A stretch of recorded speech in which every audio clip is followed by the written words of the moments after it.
Hello and welcome back to EU4 and the Cossacks. My name is Pravus. Because I usually lead with saying hello and welcome to Pravus Gaming. You guys are probably expecting that, but no, I flipped it around on you. Just because I like to see you guys scratch your head and say what now? Not that it matters, really, but still. Alright, so, last time, Bohemia has announced Sweden as a new rival. Well, that's fun. No royal marriage with Sweden, no need for one with Chernigov.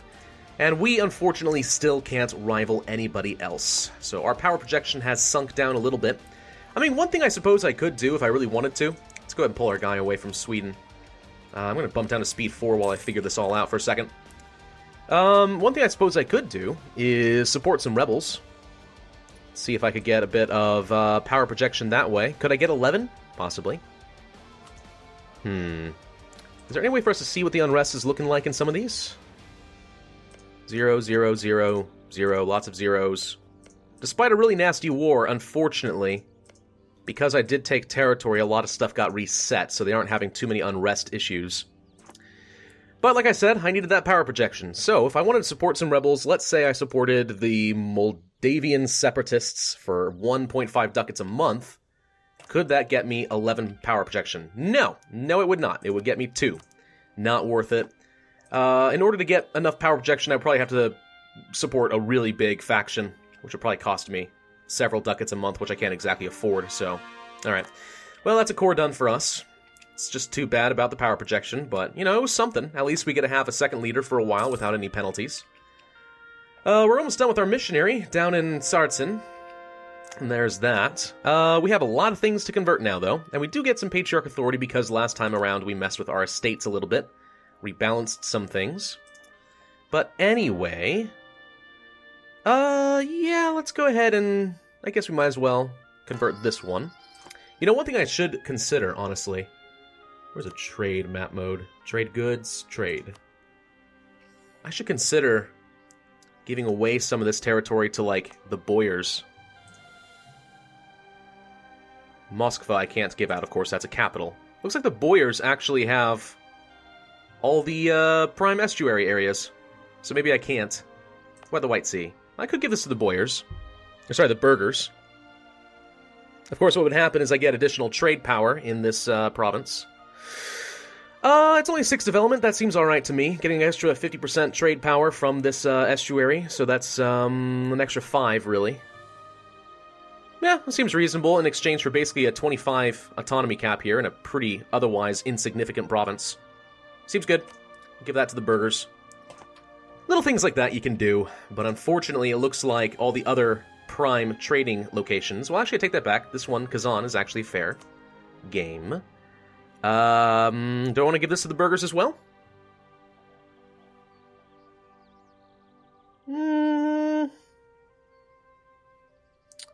Sure. I guess the extra trade power wouldn't hurt. We'll do that. Alright. Perfect. Okay. Little things like that you can do to up your trade power, up your game. Just kind of messing with some of these estates. Truce expired with the Livonian Order. Well, it's great, except I'm currently sitting at a small deficit of manpower. Until that recovers, I really have no intention of doing much of anything. Oh, great. Another military leader died. They're just dropping off all over the dang place now, aren't they? Oh, but we're really close to being able to get a level 60 army tradition guy. I need to siege down a couple of forts is what I need to do. So, Pskov, you don't have any claims against them, do you? You do, the Livland. Livland is a thing. You have any allies? You are. You're still allied to Riga and the Teutonic Order. Of course, I could just, you know, vassalize Riga. That would solve that problem. If I wanted to fight the Teutons, actually keeping the Livonian Order around is actually not a bad idea. Because... that would give me an option to attack the Teutons and possibly force them to release Danzig, which I would then hopefully vassalize or something. Or just take it myself directly. Very valuable province. Extremely valuable province, actually. And also required if I want to westernize. Well, if I want to press the button and westernize. It's a thought. It is a thought, but in the meantime we are finishing up our last core, which is awesome. The Crimean separatists are still wandering around in Genoa, causing lots of problems for me. Genoa is somebody I would like to murder. You've only got one ally. His name is Provence, which, by the way, I noticed Provence is surprisingly hanging in there. In fact, France is not doing very well this game at all. England still is retaining almost all their major cores down here. They've expanded down and took Navarra. France hasn't done much of anything this game. This is a weird map, I'm telling you. The Ottomans are being the Ottomans, but they still haven't murdered all of the Mamluks' territory yet. Instead, they went for Hungary. Austria's dead because Venice and Bavaria decided to eat him. England is doing England things. Sweden is doing Sweden things. Castile and Aragon haven't done much of anything yet. Portugal's fine. Tunis has gotten pretty large. Brandenburg is weak, surprisingly. Yeah, it's just a weird game. It's a weird game and it's a weird map. I dig that, though. The variation in between EU4 games is pretty awesome. Prestige or money? I'm gonna go with the prestige, I think. Prestige is always a good thing. Leads to better morale, less mercenary cost, a bunch of different things like that. Truce with Riga has ended now. Okay, well, that's great. We're still trying to improve our relations with Pskov a little bit. Get it up as much as we can. Try to offset some of the damage we did by revoking their March status. Because I plan on annexing them in the near future. Because screw Pskov, they suck. They haven't been doing much of anything. Much of anything at all. Hey, look, Circassia! A one-top province, little tiny guy with no friends in the world. Is this a valuable province at all? It's 6 development. Local trade goods. Trading by merchant republics or trade companies. Probably a Genoan thing. Increased coring cost. Oh, screw that noise. No, I'll let Georgia or kill you. Absorb you. Eat your power. And then I'll kill them, because I don't think they have increased... No, they do have increased coring cost. They both have increased coring cost. Y'all suck. What about Genoa? Genoa doesn't have increased coring cost. Because Genoa is cool. Sort of. Alright. Well, yeah, then I guess we're just going to sit... Oh, wait. Bukhara just formed. Looks like Uzbek. I literally just got to witness this. Uzbek decided to form Bukhara. I'm actually playing an Uzbek campaign on the side right now. I was watching Arumba do it and kind of break all the horde mechanics. I thought I'd try it myself in an Iron Man campaign. Just find out if it actually does work. The answer is yes, it does. Very much so. But they just formed Bukhara. Okay. Well, that's interesting because now they're not a horde anymore. They are an Eastern tech group, yes? No, that's Circassia still. Hang on. Nope, nope, no. You. Thank you. You're a Muslim tech group. You're not a horde anymore, which actually should mean, I think, you do not have the, tribe conflict or whatever it's called, Casus Belli anymore. Where you can attack all your neighbors. In their own sort of a Deus Vult style CB. That's no longer a thing for them, so I'm actually a lot less worried about them now. Oh, look. Zealots, or somebody. Separatists. Mistake. Let's go ahead and march a stack up this direction. Let's just see if we can go ahead and just jump on you right now and kill you. Hopefully before we get some years of separatism, because I'd rather avoid that. Looks like we will be able to. That's good enough for me. Squishy, squishy, squish, squish, squish. Gordon Horde separatists are still hanging around as well. There we go. That's good. Thank you. Suffered casualties, did we? It's fine. We're getting our manpower back. We probably should stick you over here, and you over here, and you up here, and you probably up here? Because one of these two provinces, these Lithuanians, are getting a little bit closer. Yeah, that seems fine. Of course, this is Chernigov's territory, so I guess we're not really that concerned about it, but whatever. As my vassal, I don't want to have to deal with the uprising. We'll just make sure that it's not a problem. What's this? Oh, the annexation progress. Okay. And you're converting it for me, are you? You'll probably be able to finish that before I annex you. That's excellent. Thank you. Thank you very much. Rebel uprising Golden Horde separatists in the two provinces that I have guys currently sitting. Good. So let's actually move you and split you up a little bit. Move them closer. Prepare to... Well, I don't know. What's the set force limit? Actually, yeah. Let's just go ahead and divide these stacks up. And we'll be ready to deal with that. Because the Golden Horde is almost certainly going to fire. So we'll deal with that. But yeah, right now... Ooh, Bosnia. The Reformation branches out. Okay. Let's take a look at the religious map mode. Well, Protestant, Protestant. Neither of those are surprising. Ragusa is Protestant. That's interesting. Protestant up here by the Ottomans? Huh. Where's Bosnia? Because aren't we supposed to be seeing the Reformed pop up now? I don't see them. I don't know where Bosnia is on a map. I should probably know things like that. There it is. Yeah, this is reformed. I just didn't see it. It definitely does not have a Center of Reformation icon, though. Huh. Well, that would explain why I didn't see it, but okay. So, yeah, that's interesting, actually, because it means that we have 2 Centers of Reformation right next to the Ottomans. It's going to be interesting, because that's going to force them to have to deal with Christian conversions of all kinds. Well, actually, I don't know. Does the Reformation only target Catholic countries? Does it actually affect Sunni at all? Now that I think about it, it probably doesn't. I've actually never considered that before. Huh. You know, I still have things to learn about EU4. I think some people are surprised that I say stupid things or don't understand some concepts. For example, the elective monarchy in Poland. There are just some mechanics of the game that, you know, I just don't get a lot of interaction with. And it's easy to make that mistake. Hey, no guy. You. Yes, you. You suck, and you're a terrible ally, and I've decided I no longer want to be allies with you. And I don't think I'm ever going to get enough opinion with you to vassalize you, so say goodbye to this alliance, goodbye. You're no longer allied with no guy. Good. We need to cancel our military access with you too, so we can get our relationship slot back, stop using up some of our Diplo power. Because at this point, I'm okay with fighting Bukhara up front, you know. I was thinking originally that if I break my alliance with no guy, then Uzbek will immediately jump in here and kill them.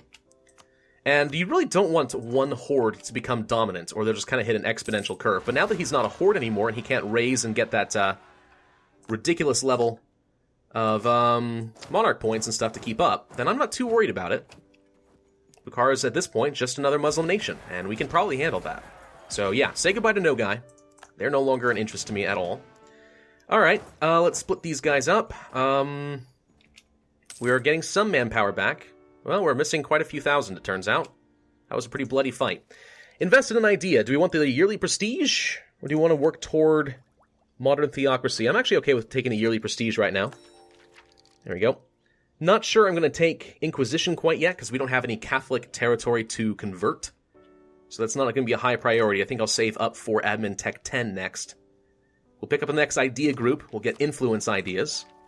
We're really close to being able to start working more on our military ideas, but I kind of really want to get to the next tech level. Tech 10 equals better cavalry and artillery. And flanking range, apparently, which is better for our cavalry, of which we have several. So, yeah, I think that that's going to be a priority for me. Yep. There's the idea. Just go ahead and cancel that so I don't get tempted. There's a conversion for us. How nice. Let's go ahead and convert Sears Ran or whatever. Let's go ahead and bump up to speed 5. Because right now we're just going to be kind of sitting around for a little while. Wait for this annexation to finish, make Pskov like us a bit more so that they're not going to be a rebellious little vassal. How are we doing as far as our naval force limit? I should check that. We can afford 1 more ship. Alright, let's get a caravel. Bam. We'll do just fine. We'll increase the amount of trade power we can pull into, well, we're not in the Baltic Sea. This is the Novgorod trade node, I think it is. Yeah. Petition for redress. Peasants typically had no voice, but they could occasionally gain access to the monarch and ask for redress. Boyars, peasants in Bashkortostan. Where is Bashkortostan again? I'm pretty sure we've run into this recently. It's right over there. I'm going to deal with the peasants, because I would rather get the permanent loyalty for the boyars' estates. So, yeah, that's not even too far away. Let's just go ahead and deal with it.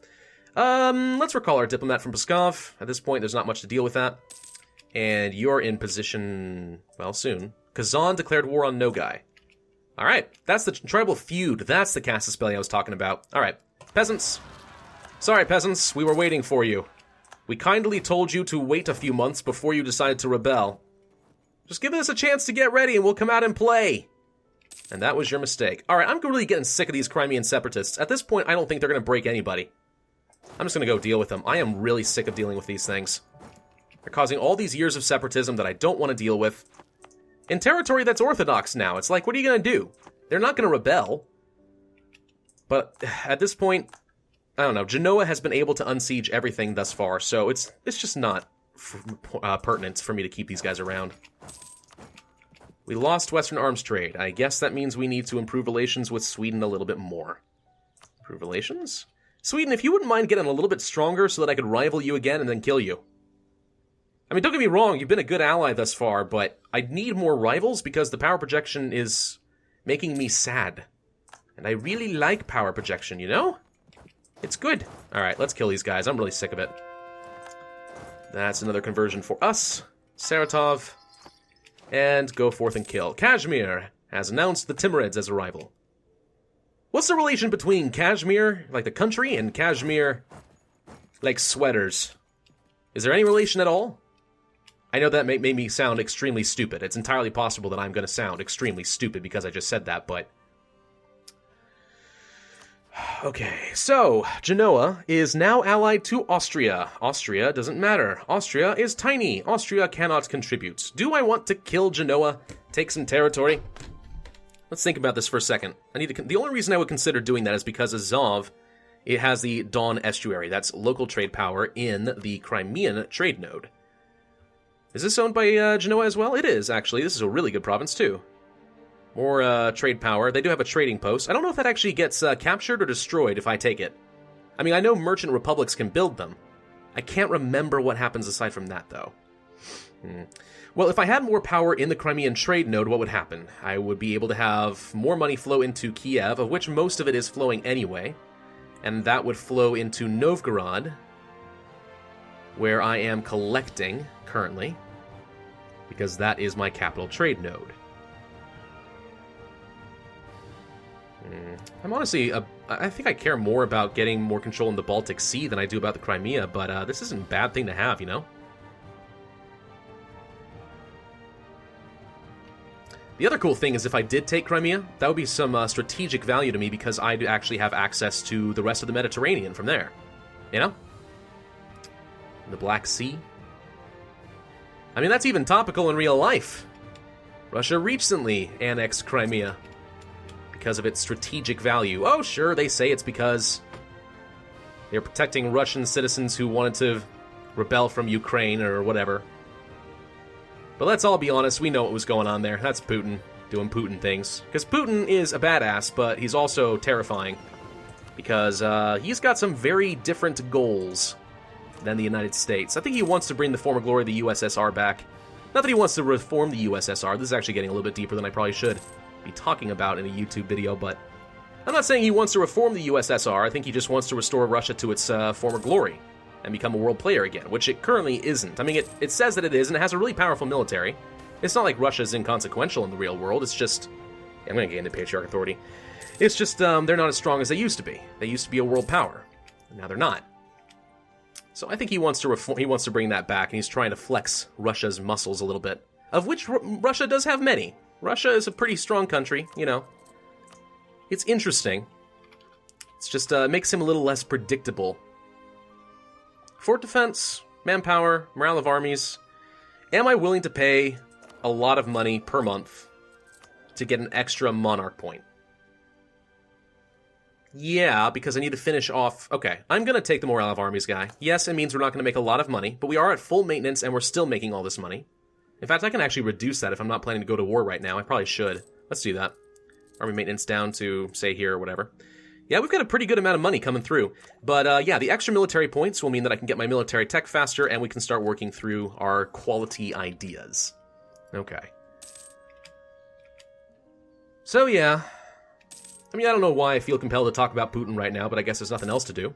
Just bumping around at speed 5. The only reason I know a whole lot about him is honestly because I took a World Regions class when I was in college. It was an awesome class, actually. The professor was very enthusiastic about the subject, but, the professor in question really liked Putin. Not necessarily that, like, he liked Putin's policies. I mean, he made it pretty clear Putin is sort of kind of the dictator of Russia in a indirect sort of way. He just kind of keeps bouncing around between president and prime minister, switches position with the other guy. I don't remember his name. Bohemia is the emperor again, that's fun. Military tech, finally, let's do it, bam.